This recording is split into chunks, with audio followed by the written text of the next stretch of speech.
Welcome to the WNBA Draft Lottery Special. Hello, beautiful people. Welcome to the WNBA Draft Lottery live from ESPN Production Center in Los Angeles, California, at the headquarters over there. And of course, so as a reminder, we have a new team that will be coming, but I know it's going to be Portland Fire, which is next year. I think the following year will be Toronto Tempo. And of course, who wants to be the #1 overall draft pick? And of course, and we do have for the Seattle Storm, All-Star forward Gabby Williams. And from the Chicago Sky, co-owner and operating chairman Nadia Rawlinson. Representing the So we just got a rookie Kiki Iriafen. Kiki Iriafen is in the house. We got Courtney Williams and Natisha Heidemann. Courtney Williams and Natasha Hyman is in the house. Finally, the senior vice president and head of WNBA League Operations, Bethany Donovan. Now, before we dive into the lottery, this has been a busy and exciting year in the so I want to remind you that Portland Fire and Toronto Tempo set to begin play in 2026 in the next year coming up. Okay, because this is really it's gonna be so with that being said, we're just gonna see who would like to be the #1 pick for next year's, but we don't even know just yet, and until I'll say right after the NCAA March Madness until the national championship in April. Before that, they will announce to see where will the WNBA draft will be at. And so we're working diligently, and we believe that we'll get a deal done. I hear the time is being put in, and the optimism level, you believe that it will get done in that time period? Well, we're certainly working as hard as we can to get a deal done as quickly as possible. I appreciate that. There's certainly a lot of questions that are going to need to be answered over the next week before that extension deadline. But today, we are here to celebrate the next generation of the WNBA and find out which lucky team will be. So, odds to win the 2026 #1 pick if either the Sky, the Mystics, Seattle Storm, Minnesota Lynx, or the Dallas Wings. But I'll say the Dallas Wings will have a 42% chance, because I think they have the best odds to make a #1 pick, because not the Sky, not the Washington Mystics, not the Seattle Storm, or the Minnesota Lynx. Now, a season ago, Paige Beckers have officially was the #1 pick. And before that, we had Caitlin Clark for the Indiana Fever in 2024. And of course, that's how it is. And the Fever member right before Caitlin Clark was Aaliyah Boston. She was the #1 pick in the Indiana Fever, the #1 pick.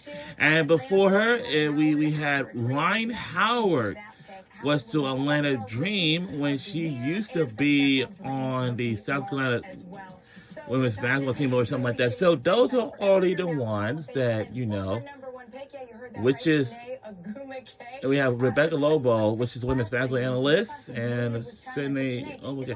Now, It's different from classes in the past. Yeah, the #1 pick is still up for grabs, but the #1 pick is up for grabs. What makes the 2026 draft class unique? Well, I don't know, but was Lauren Betts. She is a star All-American center. And I can tell you, she's truly tremendous back to the basket. Maybe we should probably say that I think Lauren Betts could be the #1 overall pick, because she's the star on everybody else. And do you know why? Because she will be the first #1 overall pick. And is a 19-year-old from Spain who's now projected at number 1. She's athletic. If you look at the WNBA But finals, I the don't teams know. that were in the finals had mobile bigs. She's exactly that. She has face-up game. She's 6'4". She can shoot the basketball. She's And crafty, whatever that is, and again, the upside is there with what she's able to do.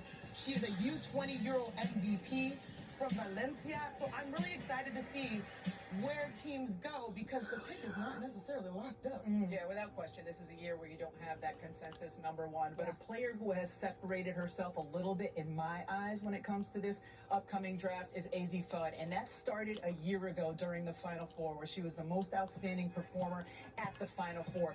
What makes her different? She is a now, three-point shooter. I don't know if she's going to, over 50% from 3 at over 7 attempts per game.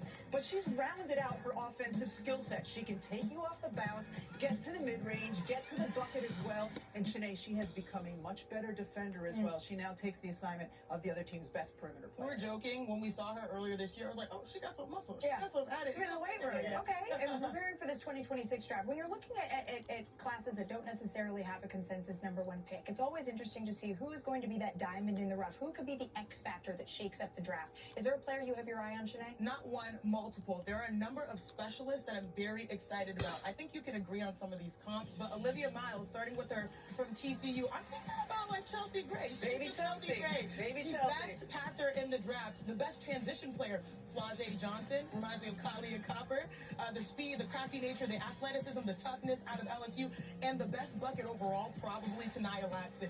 Undersized but sturdy. Combination of those ND guards, Enrique Jewell that can really score in isolation off the dribble and pick and roll scenarios. So there are a number of specialists that you have to keep an eye on. Is there a specialist that you're looking at here, Rebecca? I don't know if I would necessarily call her a specialist, but you brought up our fan, and I've been watching a lot of film of her over the course of the last week, and every time I watch her play, that's baby Shanae. That's baby Shanae. She is Shanae Agwumape when Shanae was in a Stanford uniform, when she had her 19-year-old build. Look at this around the basket. That bag. Her footwork around the basket. Shanae reminds me so much of you. She's not the rebounder yet that you were, but an excellent passer, and she looks so much like you in terms of her skill set. Or literally, you know what's kind of funny? I was watching the tape and I was like, she reminds me of my sister, but you clearly. No, she reminds You me made a little bit more. of Marie. The 2014 Rookie of the Year right here. Funny. When you're looking, Shanae, at what makes this so interesting, I think it is just that there's so much talent that's hidden up and down this draft class. We're going to, in a matter of moments, find out who is going to be making the number 1 selection. Is there a final thought that you have before we send it over?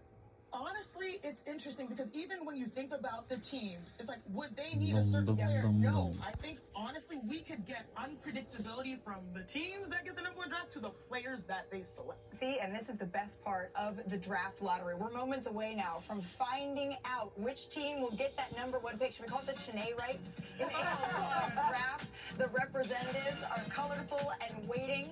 The lottery balls, they are bouncing. Will the odds be in the favor of coming the up, guy we have with WNBA Draft Lottery next. Storm or the Mystics? The WNBA Draft Lottery is right after this. Y'all got me with that. It is coming our way next. Don't you go anywhere.